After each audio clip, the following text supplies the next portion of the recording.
جی وعلیکم السلام ورحمۃ اللہ وبرکاتہ۔ بھائی کا سوال ہے کہ مرنے والے کے پاس لوگ جو ہے سورہ یاسین کی تلاوت کرنا شروع کر دیتے ہیں۔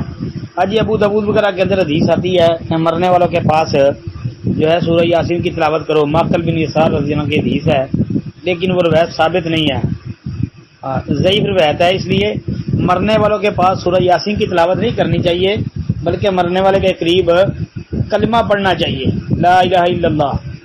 یہ کلمہ جو ہے یہ پڑھنا چاہیے اس لیے کہ اس وقت اس کی زبان پہ کلمہ جاری ہو جائے اور اس کی آخرت بہتر ہو جائے۔ اور نبی علیہ الصلوۃ والسلام نے یہ بتایا ہے کہ لقنوا موتاکم لا الہ الا اللہ، اپنے مرنے والوں کے پاس، مردوں کے پاس جو ہے ان کو لا الہ الا اللہ کی تلقین کرو۔ تلقین کرنے کا مقصد یہ نہیں کہ ان کو بار بار کہو، جی بس ان کے پاس بیٹھ کے پڑھنا شروع کر دو، ان کی زبان پہ جاری ہو جائے گا انشاءاللہ۔